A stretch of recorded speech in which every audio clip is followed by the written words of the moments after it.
Welcome back, everybody, to another episode of Command Center, where we like to put our favorite commander, maybe even yours, front and center. And you know we can't do it unless we play those three glorious letters, EDH.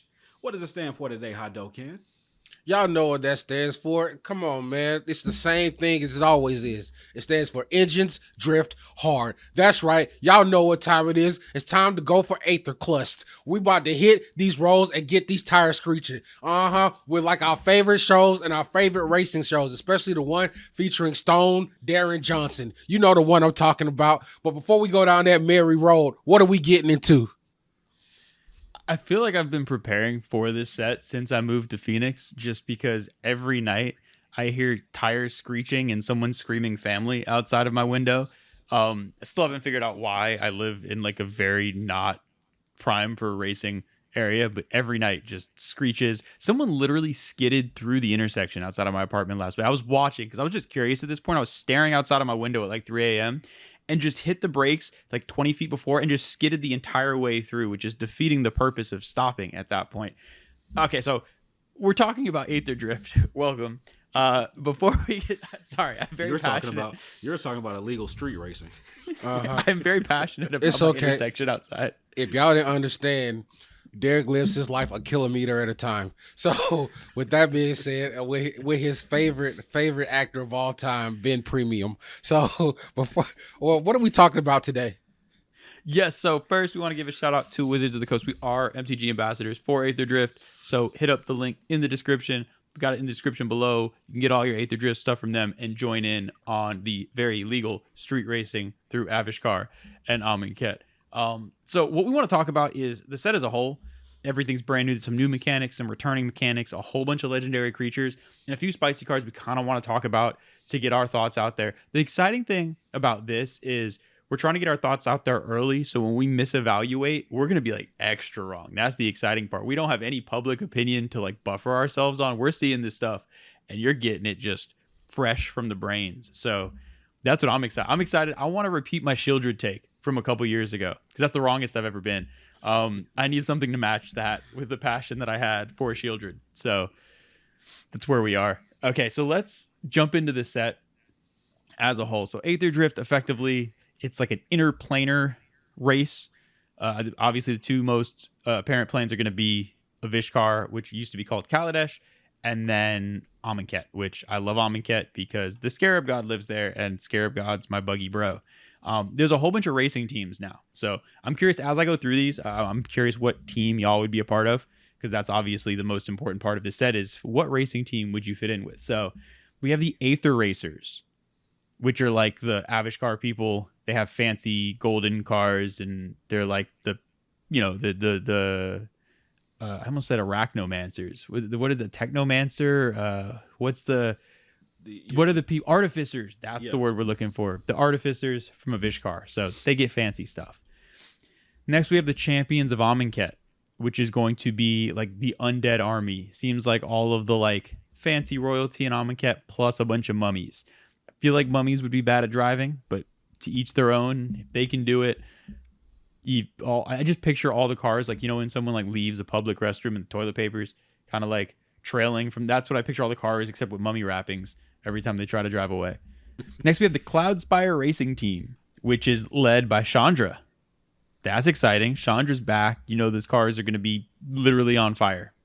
We got the Godlight Voyagers, which are like automated. They're like robots. Oh, that's me. So that's me. There we go. We got.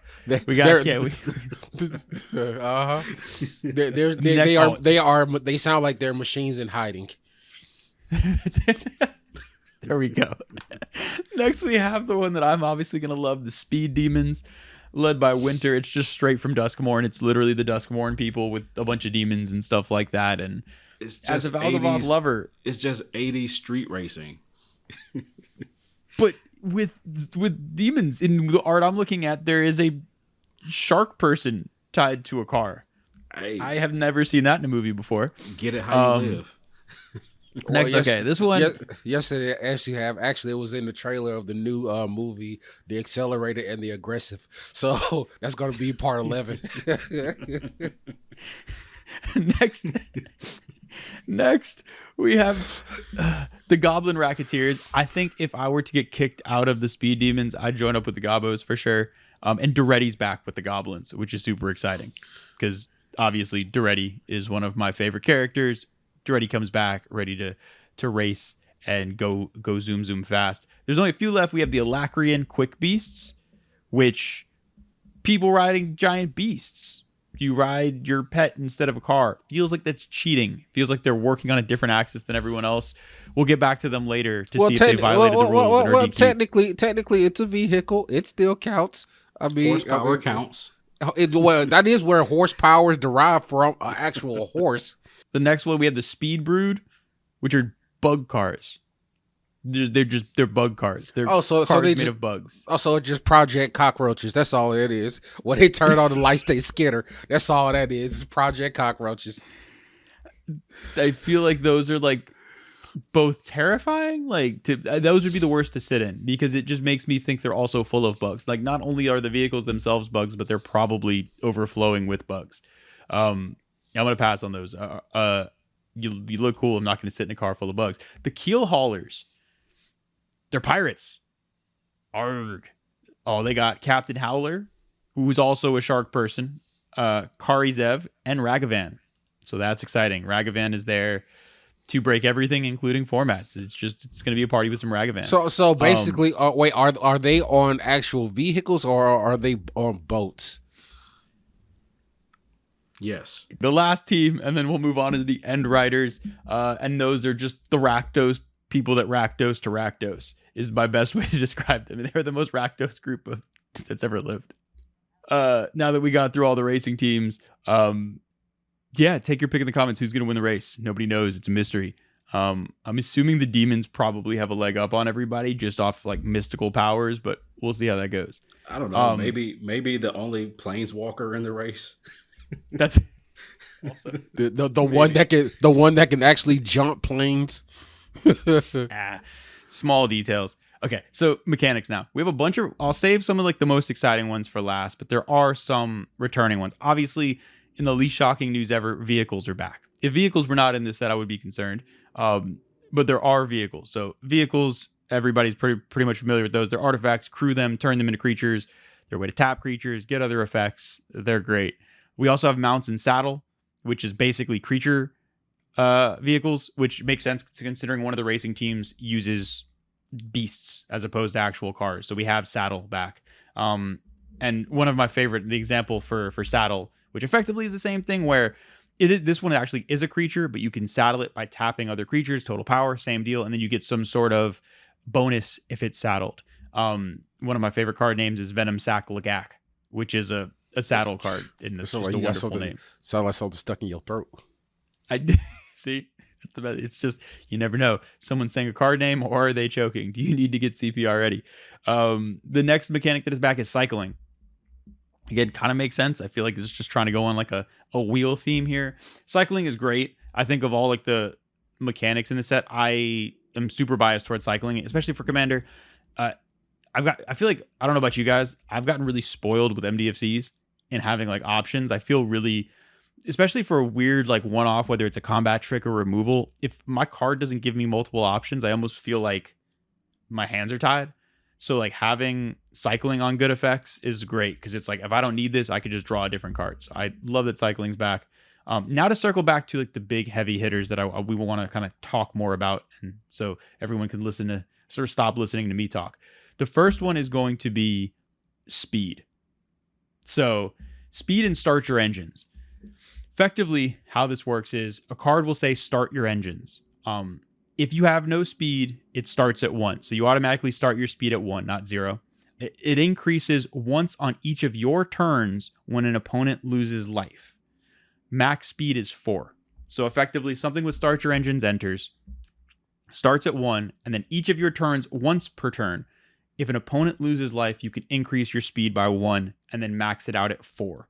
Once you have max speed, you, the player, have the max speed. So this applies to all your cards. It's not going to be something where each card has to reach max speed, which I think would be a lot to deal with. So if you're playing in a very synergistic deck, you could have a low drop, start your engines, get to max speed, and then just make the whole deck pop off. But I'm really curious to hear, because I have an easy time for me trying to evaluate this in more of like a limited one-on-one sense of, okay, 4 turns, it's a lot, but I know in Commander, 4 turns seems like a lot. Yeah, this actually seems a little bit more like taking the initiative, like you're in a dungeon. Yeah. For me, Yes. like you're progressing. It's like a sub game.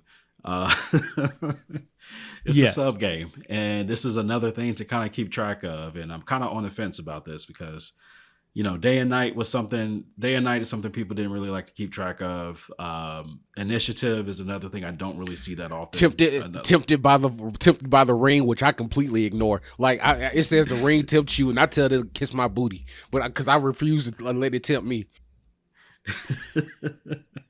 But yeah, I do see tempted at least more often. I think that one holds a little bit more.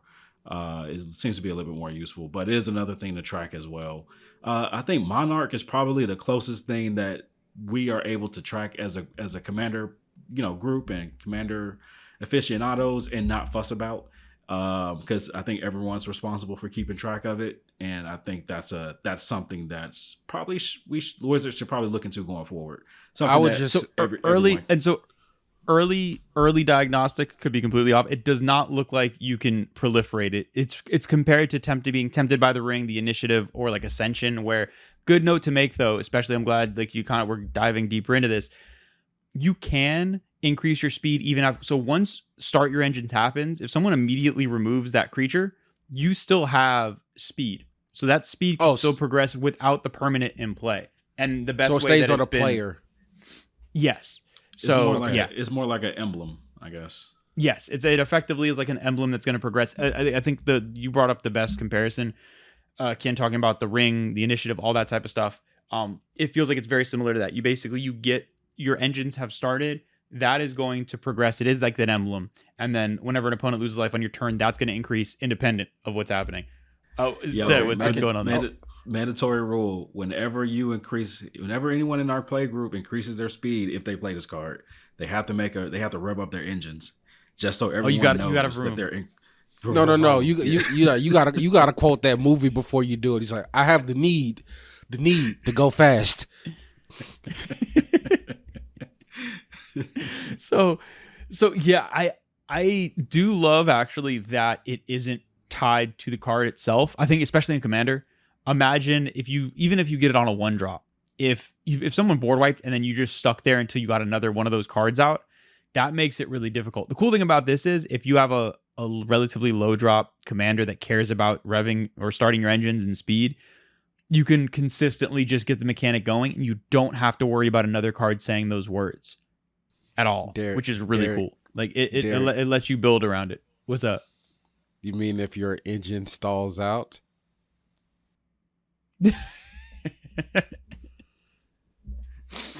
Not that funny. I thought that was not funny at all. Try harder. No, I'm kidding. I really do like this. I think in the sense of it lets you put some pretty busted effects on cards with the need to have to work up to it. Almost reminds me of like a level up with extra steps, but I like it better because level up is you just pay mana and you get it. This is like take game actions and level your card up with the added benefit of it being tied to you as a player. One of the worst things about level up cards is I love my little 1-drop level up Merfolk, but if I spend like 6 mana to turn it into a tap and draw and someone kills it, all of my resources are gone. Versus with something like this, you always have that tied to you as a player. And there's some cards in the set that actually decrease speed that can interact with it. So it's not just like a emblem uninteractable, you're done. There's ways to interact with it, which is really cool. But it gives you a lot of things to work off of. Interesting. So okay. Yeah. I'm curious to see where people are with the max speed thing and just speed in general. I want to see how often this comes up in games. I'm curious myself. I don't know.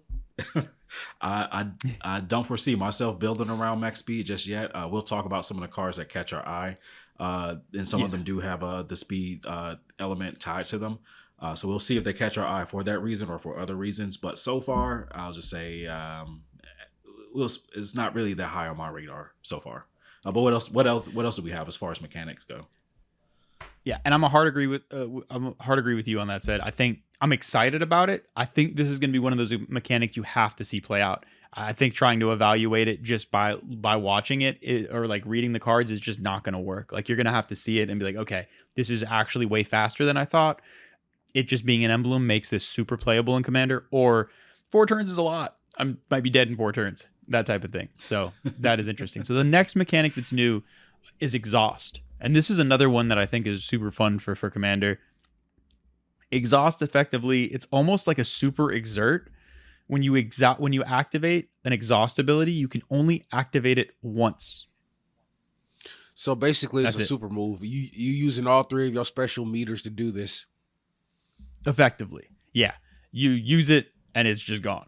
So that is one that it's like that one button in a card that you press to go to really punch it. Just to go super vroom. Yeah, when you exhaust, you gotta do the super vroom. Like we gotta hear you stall out, basically. I do have a question about exhaust because I was looking at this and it seems kind of powerful, but it also seems like it can be broken.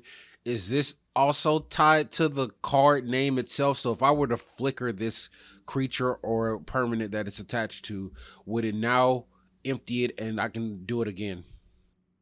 It's a really good question. So the note that we have on it is that flickering a card with exhaust does refresh the ability. Okay. So if you flicker it, it is tied to the card. So it's not like the Starter Engines where you're getting tied to a player. It's like you've exhausted this game, you can never exhaust again. It is tied to the card itself. So if you have some flicker effects and things like that, you can exhaust something. It is tied to the existence of that card, which is cool because then again, you have ways to break it, but you have to work for it. It's not inherently like, oh, I can just untap this and I can use it again. Because I kind of I compared it to Exert there for a little bit. You have to find ways to work around it. Yeah, we got to work around it. Conjurer's Closet, Thassa's or Thassa. Sorry, I got something stuck in my chest right there. You got was it a Venom Sac Lagak? You got one of those stuck in your throat? Is that what you're trying to? Yeah. Uh-huh. You're trying to go for? Okay, so those are the main mechanics, kind of the theme of the set. Seems like it's not trying to do too much mechanics wise. I actually really love the mechanics in this set because there's the returning ones are simple, like vehicles, mounts, cycling. Exhaust, super simple. And honestly, the speed one of all of the versions of like Initiative and the Ring and all of those, it feels like the easiest one. Like the way I like to think about it is like the Ring, the Initiative. If you don't have a card that tells you what those do, you can't play those. Like you need to have that card to really understand what it does. Like it's a lot to it. With speed, if you forget your speed card, it's 1 to 4. It's even I can count that high. So if I can do it, I know anyone can. So I think it's a relatively simple thing to track. So I really like that. Or you can just lie. Yeah, sorry. That's also true. Say I'm gonna 4 all the time. I all I know is go fast. Vroom vroom. And if you say vroom vroom, you're not lying. Sorry. All right, 3, shut up. A 4, just walk into the room. What are you talking about? I'm a 5. All right, so let's jump into some specific cards now. We want to talk about for this kind of first intro video. We want to talk about some of our favorite legends. There's actually a lot of really cool legendary creatures in this set, both related to new mechanics and just in general. There's only 2 precons this set, which I was actually super excited about because my little brain can comprehend 2 precons. So I can actually feel like dive a little bit deeper into what the new precons are going to be and the new legendary creatures. And there's basically 2 face commanders for each deck. So there's an energy commander deck. This time it's in green, blue, and red, which the 3-color combination is escaping me, but it's not in Jeskai this time. Teamer, there we go. So we got a Teamer one instead of Jeskai, which is kind of a switch up for energy. And then we get zombies. We get Esper zombies, which is very exciting because it's said, I think you're on the same page with me on this. I love me some zombies. So that's never something I'm going to be upset about. Let me tell y'all something right now. I need y'all to focus right here on these pupils. I know they're a little dilated and red because, the streets be calling. But Aether works Marvel. Y'all need to get on that if you don't have it already. Aetherworks Marvel is going to go gangbusters in this energy deck. I took a peek at it and I was like, oh my God. And if you're not sure what Aetherwork Marvel is, it's whenever a creature, whatever permanent goes to the graveyard, you get an energy counter. Use 6 energies, you get to put a permanent into play. Yeah, it's useful now. After about 3 energy decks have been printed now, I think energy is getting there. I'm still not entirely convinced as far as playing. Are you myself. kidding? As far as playing myself, it's like one of those other. It's like what we just talked about. It's one of those things that you have something to else keep to track of. Yeah. Huh? I said something else to track. Yeah, something else to track, and I have to ask you all the way where you are with your energy count, and you're doing extra math over there, so it's just like I have to rely on your math now, and then it's just an extra resource that we can tap into now and try to abuse. So energy is has its use cases, but I have not seen energy win a commander game just yet. I've seen it do work. Like, don't get me wrong, I've seen energy do work. I've not seen it win a commander game just yet, though. Energy is one of the most broken mechanics I've ever seen. I used to be a denier too. I used to think the earth was flat. And then I saw this and I was like, good Lord, good night. Energy is one of the easiest things to create. And I know that's horrible to say, especially in the worlds of physics, because energy cannot be created nor destroyed. But in this case, energy is gang busters. I have seen things. I have been to the edge and back. I have seen reusable toilet paper, and it is all gross. I am telling you that now. Energy is the devil, and it will go stupid in this deck. This took so many jumps. You got from I don't know. I don't know what energy is. You described it as reusable toilet paper, the devil. I don't know what's happening, Ken. You had an experience. It is the Omega. It is the Alpha. It is the beginning, the end. It is everything. All right, let's jump into these face commanders so we can see what energy is doing this time, and hopefully it does not involve reversible TP.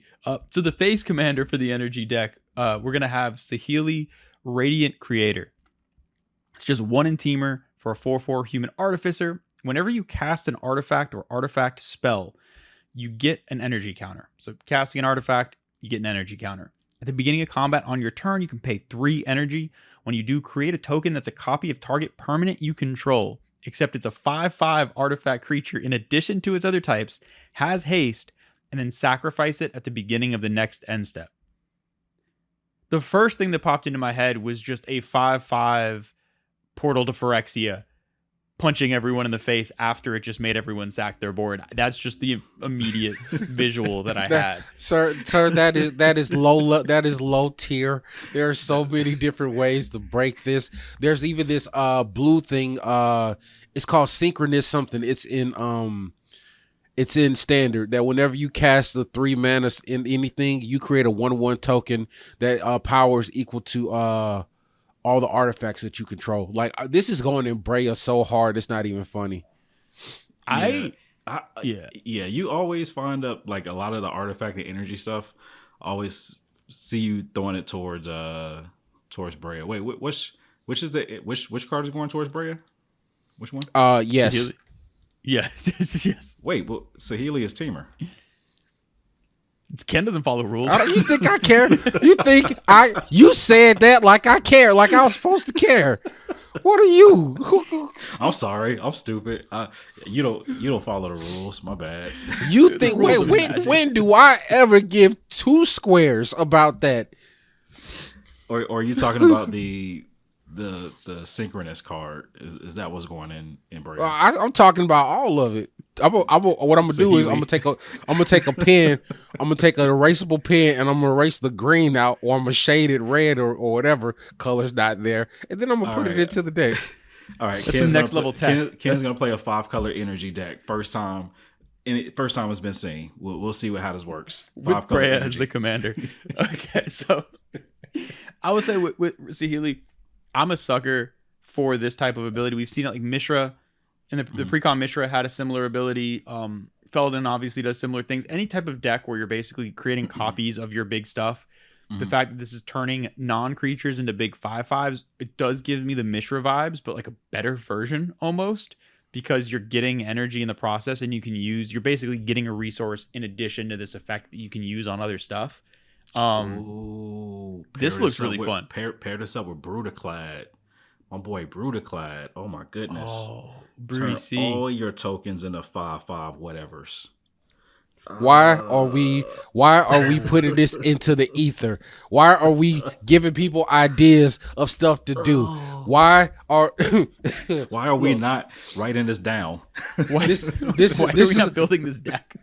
this is what happened the day that somebody created ranch dressing. This very thing. All right. This is exactly what happened. The skies opened and children cried. That is exactly what happened. And it is happening again today. It is called the singularity, people, and it's officially happened. All right. Speaking of singularity, I think we need to talk about this singular busted card that's hiding over here with I think is this card the secondary commander within the Ether teamer deck. The secondary phase commander is going to be Pia Nalar, Chief Mechanic. Okay, I haven't even seen that one yet. So Pia Nalar, Chief Mechanic is going to be just teamer. So it's just a green, blue, and a red. It says whenever one or more artifact creatures you control deal combat damage to a player, you get 2 energy. So one or more artifact creatures to a player, so you can get 2 energy per player per combat. Wow. Which, if you have a bunch of Thopters, it's basically 6 energy. Throw Thopters at people every turn. Yeah. Seems ridiculous. Ken, you were right. You can just trip over energy in Magic. I get it. The best part is there's still more ability. It's more than you just get energy.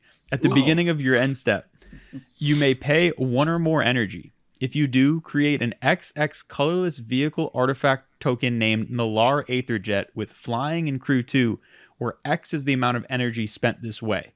So you effectively can just dump your energy if you need to into an XX flying vehicle and just punch people with it. She brings her own fighter jet. Like what are we doing? So Ken, you had it backwards. You asked if vehicles can bring their own pilots. This pilot brought her own vehicle. She brought a literal fighter jet. To the game. Well, to be fair, all pilots bring their own vehicle. What kind of statement was that? But said you owe energy an apology because you just sat there and dismissed it like it was just a plain bologna sandwich. No. In my rebuttal, I said that energy definitely does some things. I just never seen it win a game. I know is how do you know it don't win a game? Have you seen the show when Carrot was standing there asking for the energy before he did the soul explosion on Prince Vegetables? You've seen that show. All right, enough of the vague references. So I'm ready to talk about the zombies. Yes. So yeah, we may end up doing. I was just gonna say we may end up doing a more in-depth, like singular video, especially if one of these precons really jumps out to us. We might spend some time separately. We wanted to touch on the face commanders just to get an idea of like. A lot of times people will get the precon, take one of these face commanders, pull them out. Honestly, these both seem viable and fun. Obviously, Pia Nalar is going to be more of like a bunch of small artifact creatures consistently hitting and just piling up energy versus Saheeli seems like she wants to focus more on piling up energy and just playing the biggest things possible. There's a few cards in the deck that help you cheat things into play, things like that. So yeah, we may end up doing a more in-depth precon breakdown, but they both seem a lot of fun. I do like that the energy is kind of being contained to vehicles, even though it's not all the place energy can go, but I do like energy being applied to vehicles. I've just always felt weird about energy because just in like anything can create energy and anything can harness energy. So I'm just like, what is this? This is like another resource that we just don't even talk about. Yeah, I'm gonna fart and leave the room real quick. Mechanized production. Fight amongst yourselves. Anyway. Yeah. That's when you get to 8 of anything, you win the game. Taking the easy way out. All right, let's move to zombies. So zombies is going to be Esper zombies that also, I think they're on cars, but they don't care. They're just doing zombie stuff in here. They don't care about the cars and all that. They're just hanging out on Amonkhet doing their zombie stuff. So the first one, we're going to talk about the face commander, which is Temet, Noctamoon's Will. I loved OG Temet. This one is slightly more caring of zombies. It's 2 in Esper for a 4/4 zombie wizard. It's got Vigilance, Menace. Whenever you attack, so attack period, you draw a card and discard a card. So no matter how many times you attack, you draw a card, discard a card. Whenever you draw a card, zombies you control get +1/+1 until end of turn. That Why are we doing this? Why are we doing this? In Commander, you can draw your entire deck if you wanted to. Oh Jesus, no! What are we doing? Stop it! he's already dead. What are we doing? as someone that has played so many bad zombie decks, I've played Scarab God zombie decks, I've played Grimmy zombie decks, I've played Sidisi zombie decks, I've played every combination of zombies you can probably find. The one thing that zombies don't have a good way to do is to actually close games out outside of like Blood Artist types of effects. So there's a bunch of zombies that say like when a zombie dies, each opponent loses a life. And you can just kind of like grind people to a halt with zombies. This is an effect outside of like using like, oh, I play Sidisi zombies. I played Craterhoof. That's not a zombie. That doesn't count. Boo. So like outside of using like the more like stereotypical kill win cons, this is kind of like the overrun for a zombie. Like I can't think of a single other effect that isn't draining. That is like a big explosive zombie effect coming from a zombie. So I think this is like, it's very straightforward. And like when I first read it, I was like, well, that's not very exciting. It's kind of just like you loot and you pump, but it's also an effect that zombies just don't really have access to, which is kind of cool. Yeah, this is like pair this up with Verena, the other Esper zombie wizard, and you'll be draining life and dumping cards and making zombies, and zombies are getting bigger. Verena, her zombies come in tapped. Is that what that happens or something? Lich Queen. Yeah, we could check that real quick. I know the thing with Verena is you're drawing so many cards that I don't think it matters. I think whatever you have on board at that point, especially if you're able to give Swamp Walk or things like that. Yeah. Whenever you attack with one more zombies, draw that many cards and discard that many, and you gain that much life. So this happens after the attack. Oh my God! Wait! The mono black dude that whenever a creature goes to the graveyard, you lose a life. Oh. It's a lot of those, especially in demons. All right. So good news though, Timothy, pretty straightforward. Like it's either going to be in the 99 if you have like a Verena of an Esper that's just gonna pump things, or honestly as a commander, looting every turn for attacking is a pretty helpful effect to sift through your deck. Your kind of win con being in the command zone makes it a little easy to see coming, but I still think it's a cool card in the sense of like zombies need that unless you want to play like. If you've played zombies long enough, you've won the same way a lot of times. It's nice to have a switch up, even if it's straightforward, even if it's kind of like we see it. I enjoy it. This next one though, I think of the 4 precon commanders is like the spicy one or the spiciest one of the group. This one might be ridiculous, and by might be, I think it is like potentially CEDH viable ridiculous. It is Hashaton Scarab's Fist. It's a white and a black, so 2 mana, a 2 mana 1/3. Whenever you discard a creature card from any effect, you may pay 3 mana, 2 and a blue. If you do, create a tapped token that's a copy of that card, except it's a 4/4 black zombie. So I just need to break down a few things real quick, because as someone who has played the Scarab God probably more than anyone ever should, I don't know why he's trying to one up his, I think it's his boss basically like this, but Hashaton, you are going to get fired because you just did everything the Scarab God does, but so much better. One, it's 2 mana. So Scarab God, one of the things is in Dimir, it's a 5 mana card. You need to fill up your graveyard and get to 5 mana. It's just a late game card. Hashaton basically says, no, I'm going to come out on turn 2 and forget needing things in your graveyard. As you discard it, you can get this activated ability. So the 2 main things that stick out to me. You can discard by any means necessary, or 3 things. It doesn't matter how you discard the card. It doesn't have to be tied to this effect, meaning you can do this as many times as you need to through other effects, and you can start looping stuff and getting silly. It's only 3 mana. Somehow it's cheaper than the Scarab God's effect, despite the fact that it's on a 2-drop and is easier to abuse, and you only need 1 colored mana. You don't need a blue and a black. You just need a blue. And then 3, you're not exiling the stuff you're discarding, meaning you can literally loop it. You can discard something, get a 4/4 token copy of it. If you have a way to get it back from your graveyard to your hand, you can get into insane loops. I'm sure there's things with like Peregrine Drake and all of those different things. Yeah, there's a black enchantment 1-drop called Tortured Existence. Yes. Pay a black, choose a creature card in your hand, discard it, into your graveyard, take a creature from your graveyard, put it into your hand. Yep. One black to just loop it over and over again. And then once you get a Peregrine Drake and something else, you basically just effectively, I would assume, have some way to win the game at that point. Yeah, I think you have at least 1 mana left over, 1 or 2 mana. Yeah. So when I wanted the Scarab God to be better, I don't think this is what I asked for. They decided it went so far in the other direction. It went from like the lovable underdog that whatever, I think my Scarab God deck won like 3 games in 3 years to no, it's gonna win on like potentially like turn 4 or 5. Yeah, this maybe Scarab says here. I hear you're like Eldrazi. This is gonna be a CDH commander because all they're gonna do is pitch Grizzlebrand. So and then keep it running. I love how you disregard even ban list rules. Color rules, nothing matters. Grizzlebrand, it's all bets are off in Ken's house. Ken's house rules are something different. Exactly. Grizzlebrand's banned. You pee in the sink over here. But I will say that you did skip over one major thing about this card. The name. The name goes hard. It sounds like something that kills somebody in one punch. Like it taps you on the shoulder and your guts fall out your butt. Like this name runs hard. Let's now jump. Okay, so those are the precons. I kind of want to, at this point, or at time, if we want to pick out maybe our like 1, maybe 2 favorite commanders in the main set. There's a lot of legendary creatures in this set. I want to say it was like 16, 17, 18 in that range. Like there's a good number of legendary creatures. Basically, we want to talk about one of our favorites before we kind of close it out with some of the hottest like spicy cards in the set that I do want to get into as well.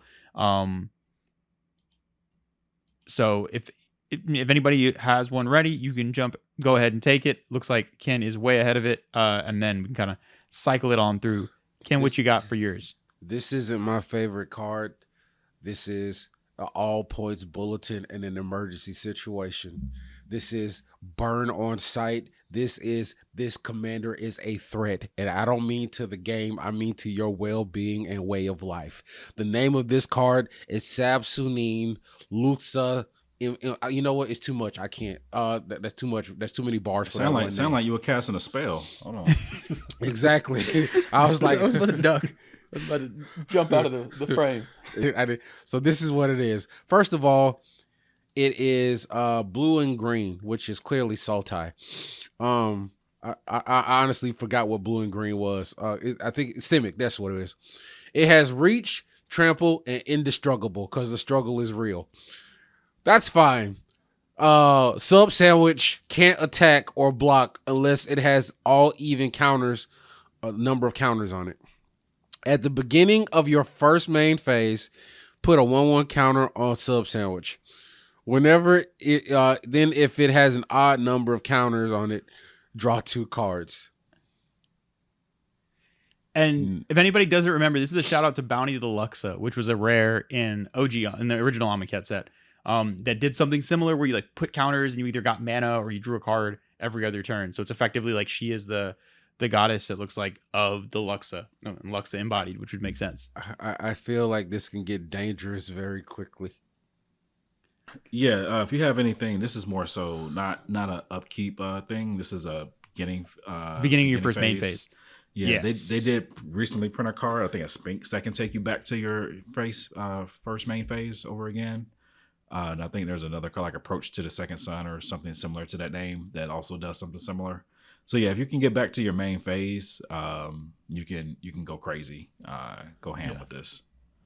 I like also it's one of those things that if you're looking to build in Simic colors and don't know necessarily what you want to do, this is a cool like value engine in the sense of like it's a big beater and you're going to draw effectively a card a turn because it's 2 cards every other turn. And it's got trample, indestructible reach on a 6/6 body. Like, yeah, I personally love it just because I remember Bounty the Luxa. I remember that was right when I first started playing Magic. I thought it was the most busted thing ever. I didn't understand how anything worked. I was like, wait, you can get mana or you can like draw cards. You can do this it gives you something every turn and it just sits there. And like my mind was blown. So I appreciate the throwback to it. Said, what do you got as your commander pick? Yeah, so I called it out earlier, but I wanted to definitely make sure that we did not leave this episode without talking about Sita Varma, Mask Racer. This is a human rogue, green and blue, Simic. It's a 2/3. Like I said, human rogue. It has the exhaust ability, but it has you pay X, 2 green and a blue. Put X 1/1 counters on seats of armor. Then you may have the base power and toughness of each other creature you control become equal to this creature's power until end of turn. So it's almost like an overrun effect again. It doesn't throw the trample on it, though. It does get crazy because that X could literally be anything. Especially if we're talking mid to late game, it can just come out of nowhere. We know how you like to explode with mana, Derek. So and you're in Simic, so the world is your Simic hybrid oyster, Right. just like as much mana as you want. And we've already talked about with the flicker. We can flicker this and exhaust it again, and do it more than once. So I think this might be one to look out for. Not necessarily. I don't think it's going to end a lot of games, but I think it's just a commander that has a game ender on its card, similar to like the ones we just talked about previously. No, I agree. I think that's I love the more different options you have for an overrun. I enjoy just because it's just fun. Like, you can only win so many games with a Crater Hoof or Triumph of the Hordes before you're like, I kind of want to do it in like a different font. I just want to find a slightly different way to do it. And especially if you're in a deck with like X spells, counters, things like that, it's kind of a fun little play to do on it that you might have other synergies with. But I'll just add on to that in the exact same vein. Redshift Rocketeer Chief, the red and green Goblin Pilot, exact same thing. Get it stupid big, spit out a bunch of mana from anywhere, pump 12 mana into exhaust, put any number of permanent cards from your hand onto the battlefield. What are we doing, people? That looks fun. Which allows me. I need to give a public service announcement right quick. Interaction, people, please run it. No, Redshift is one of my favorite cards in the set, just because the mana dork that specifies activated abilities with that busted activated ability. That one looks like a lot of fun. So I have a couple cards I want to talk about. I want to talk about two legendaries. One is like a commander, and then one just briefly to mention in the 99. Just because I think it's a fun card, and it's like, so I guess I'll start with the one in the 99 and then build up to the commander. The one in the 99 is the Speed Demon. I don't know if y'all have seen the Speed Demon yet. Kind of biased just because I love the name, and that's already going to be enough reason for me to love this card. But it uses Start Your Engine mechanics. It's a 5-drop, 3 black for a 5/5 flying trample. Start your engines. At the beginning of your end step, you draw X cards and lose X life, where X is your speed. It's one of the few cards. A lot of the cards care about max speed. This one cares about incremental speed. So first turn it comes out, it's basically Phyrexian Arena at end step. You're going to draw a card, lose a life. And then if you can rev your engines up and vroom, vroom, vroom, all of a sudden in a few turns, you're drawing 4, losing floor. It's like this is going to, not to compare it to this card, but it's effectively like One Ring-esque in the sense of every turn you're drawing an extra card. So that part of it's really cool. And I just think I love mono black's one of my favorite colors to build. That's just like generic mono black stuff. Not even like a strategy, just like all your favorite cares about number of swamps, giant black demons and things like that. Like this can very easily be at the head of a deck like that. Considering especially in mono black, weirdly enough, drawing cards is not the easiest thing to do. If you're not trying to do like the necropotence, like, I draw my deck thing, to like actually just have incremental advantage. So I'm a fan of that, whether as a commander or as in the 99. Ken, I feel like you either don't agree or the Speed Demon's sitting right behind you. Sheldrick the Apocalypse.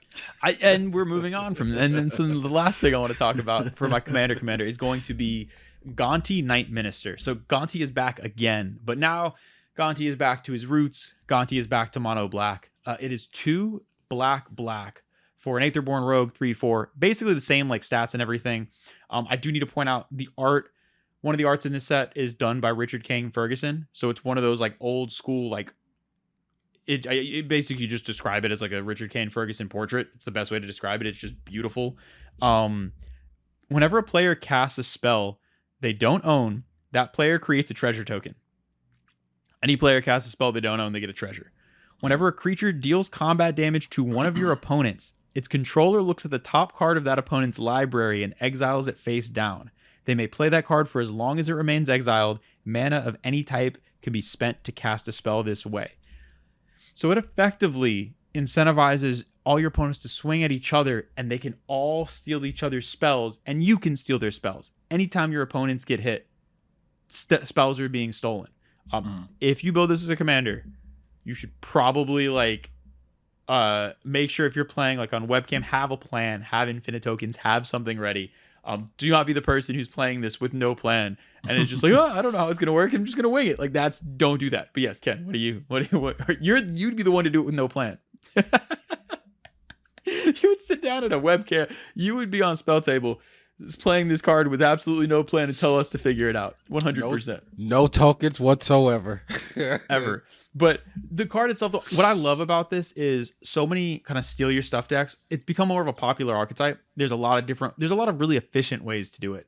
I talked about this in a past video where I've been trying to find ways to like villainous wealth on hard mode just because like it's more interesting to get incremental cards than just to like, I play my opponent's deck, this and that. This is like a whole new line of doing it where it's like, okay, but everyone's stealing everyone's stuff. And it just feels like one of those cards said, it reminded me of a card you would play in the sense of the mind games of everyone will be so tempted to take each other's cards and play each other's cards that they'll forget what in the world their strategy is in the first place. Yeah. I love this new Gonti. Original Gonti, I wasn't as big of a fan of the Sultai one. Ken, or like, no, like said you had that. I think you've had that pre-con. Like I think you played it a little. I was gonna say I knew I've seen it somewhere. And you also mentioned earlier said as far as like Gonti just doesn't feel green or blue to be honest. So Gonti being back to mono black, OG Gonti is one of my favorite cards. So it's just this card looks like a lot of fun. And you can build it full on like political wise, or if you can. And now in mono black you have enough cards, you can play a full on theft deck and just get a bunch of treasures. You can literally just focus on yourself in this deck. Cast all your opponent's spells and ramp off of it, and either of those work. And I love that it gives you like there's a wide range of things you can do with Gonti, so that's awesome. All right, so we're getting really up there on time. There's two last cards I want to get some reactions to that I don't know if y'all have seen yet. One of them you probably have, and then we can go ahead and wrap this up. So the first one is kind of the namesake of the set, the Aether Spark. The Aether Spark is a 4-drop legendary artifact planeswalker equipment. Just a ridiculous type line. As long as it is attached to a creature, the Aether Spark can't be attacked and has, whenever equipped creature deals combat damage during your turn, put that many loyalty counters on the Aether Spark. So deal damage, get a bunch of loyalty. You can plus it to attach it up to one target creature and put a +1 counter on that creature. You can -5 to draw 2 cards, and then -10 to add 10 mana of any one color. Honestly, I'm gonna defer to y'all on this. This, when I talked about starting your engines being something I can't evaluate without seeing, this is that times 1,000. I need to see this in play because this could be either the most busted thing I've ever seen or the worst card I've ever seen. I have no way to evaluate this. I've been trying for like a week. I have no idea if this is good, bad, or the best card ever. Ken, you want to take this one? Yeah, it's kind of like it's like a vegan burger. Like you know it exists, but like you're gonna have to reference somebody else in order to know what it tastes like. So I don't know. I don't know how to feel about this either. Like I'm glad I'm not the only one. I've been staring at this thing for a week trying to figure this out. Like literally, I was like, wait, because it kind of like reminds me of Ramos in a little bit, where it's like Ramos Dragon Engine, where you cast enough spells, you can just get 10 mana. It can be busted. I was like, yeah, 10 mana. I was like, wait, it's a Planeswalker, so you can only activate it once a turn. But yeah, so the fact that it's only giving you 10 mana of one specific color, I think that's the catch here. Because that's, of course, the most attractive part of the card. The +1 and the -5. Just the fact that you can keep building it up by over combat damage, that is a plus in itself. But it's like you're paying things into it without using actual resources. So to reduce 5 loyalty to draw 2 cards might be a drop in a bucket. Yeah, but it's that 10 mana that's really enticing. No. Well, because my whole thing is this: if you get to the point where you need 10 mana, I'm pretty sure you're already winning the game. And well, what I mean by that, where you need 10 mana or where you can produce 10 mana. Where you can produce 10 mana, because because all you got to do is throw this on a green trample creature and you can get there. I honestly see this riding in mostly mono green decks. So it's like a free what's the land Derek plays that you get all the green mana? We've got all the creatures. Cradle. Oh, you mean the yeah. cradle that he don't use? It's So like back to the Aether Spark. So no, I think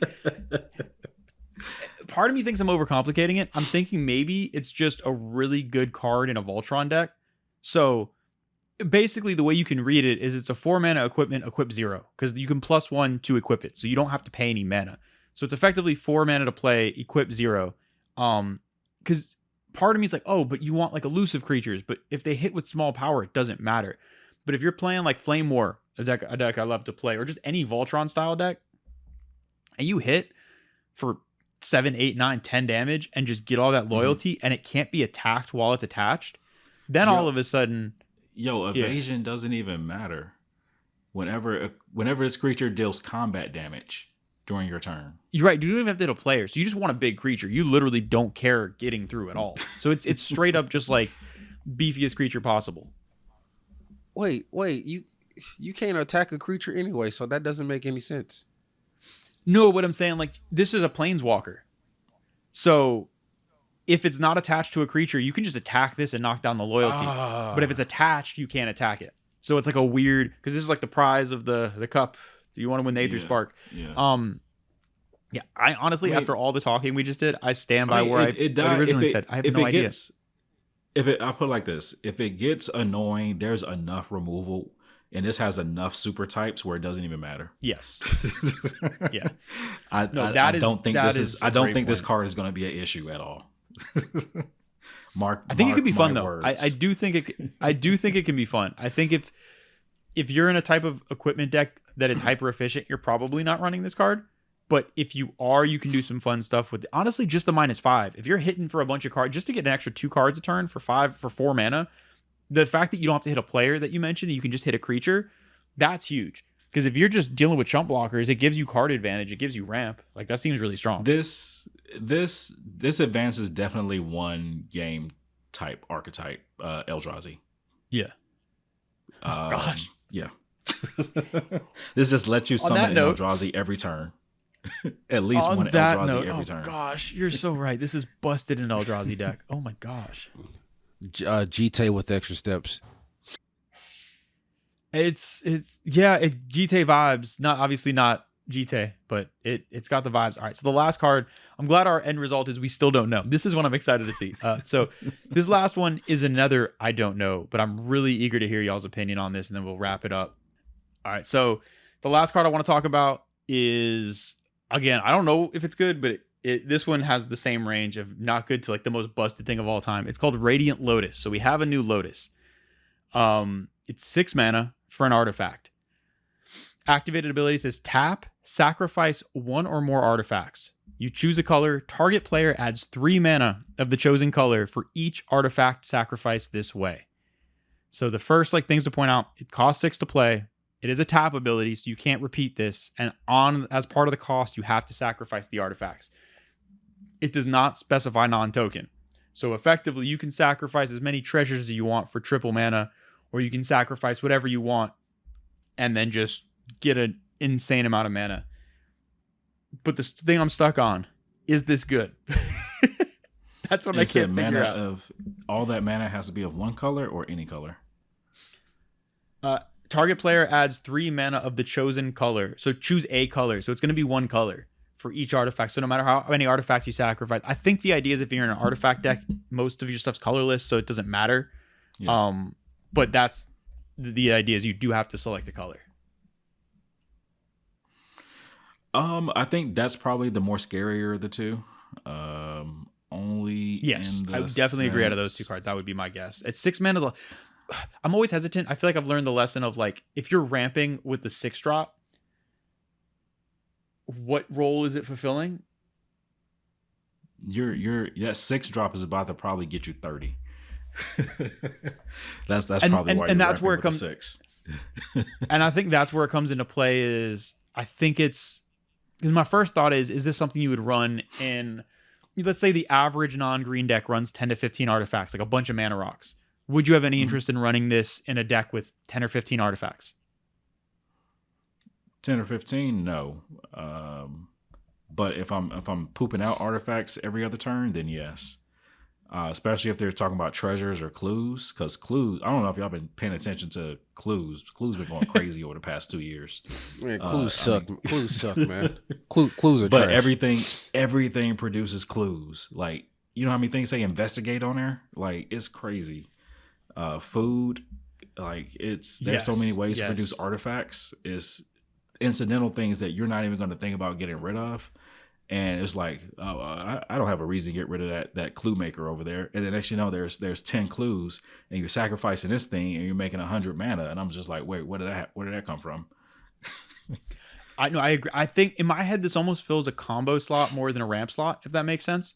And I think it's potentially busted, but I do think it's definitely an engine. Ramp, yeah. Like, I don't see like a ramp card you want, because the other thing about this is, let's say you have those 10, let's say you sacrifice a bunch of stuff. It is a tap effect, so unless you're untapping, you can't repeat it, and your stuff is gone. So it's not like it's necessarily repeatable in that sense. Obviously, if you're getting stuff out every turn, it seems like it's much more geared towards you get this out the turn you win.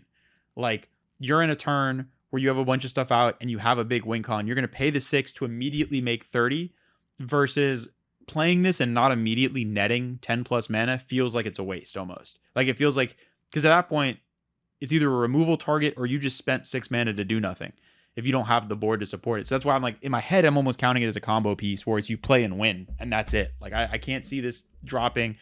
Playing this on, like, even if you ramp out to it and then just passing and letting it sit feels like, why would you do that? That's kind of where my head's at with it. Yeah, this is definitely an engine card, if not a finisher. So even if you're doing this mid game with no plan, like, you can oops into a plan with this card. It seems like. Anything that generates this much mana and you just have enough draw power on the board is over. It's over with. Yeah.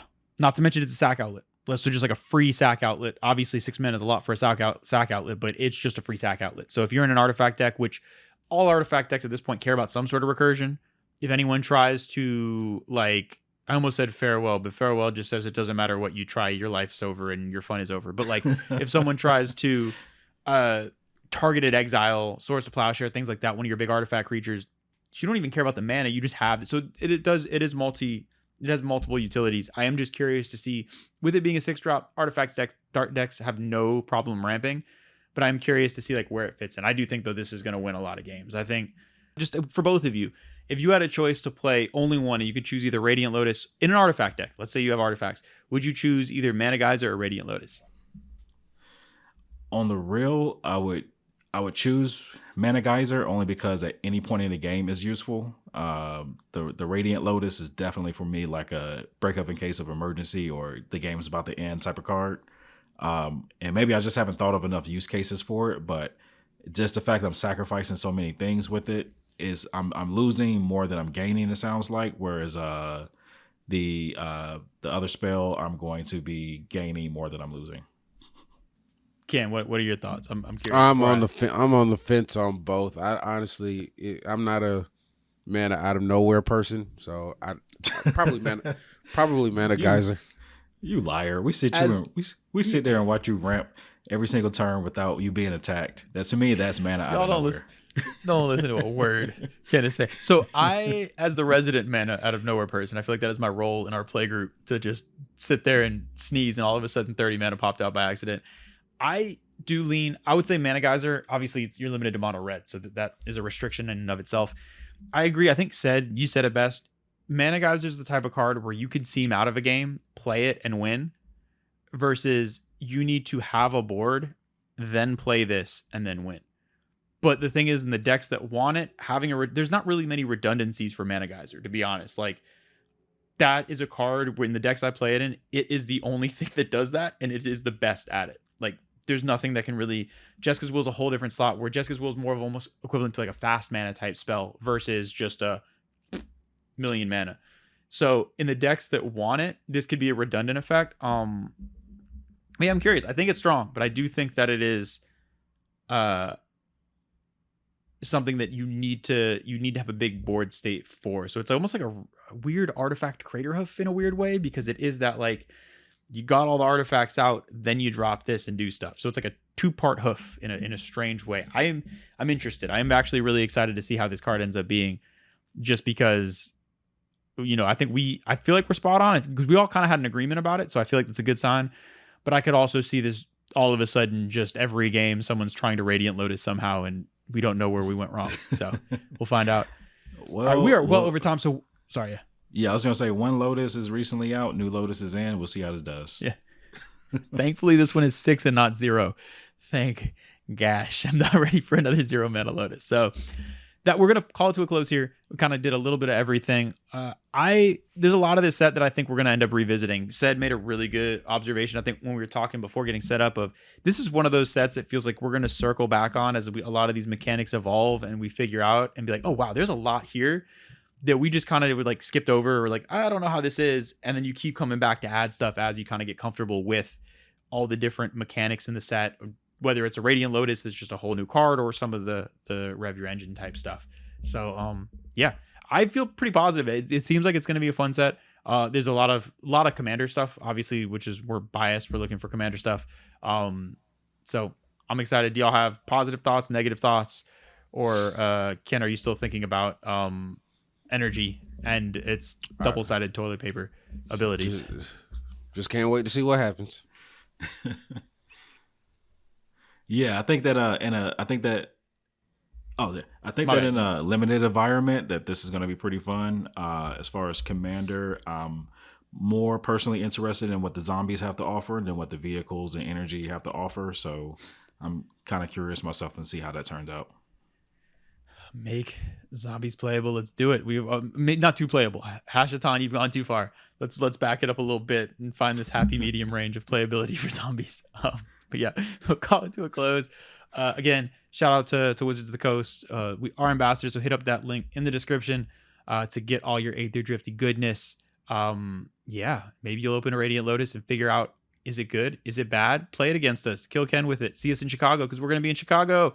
Hey, shout out to Chicago. That's coming up in a few weeks. So we are, from what we're allowed to say, we do have a meet and greet. Schedules and stuff are still to be released. I know some of it, I think, got released last week. Whatever it is, we will have a meet and greet over the weekend. So check schedules. Come find us. We also are helping like host a little event in the creator area as well. Come find us. Yeah, we got stuff going on. We'll be easy to spot for the most part. Again, just look for a table being flipped and Ken is nearby.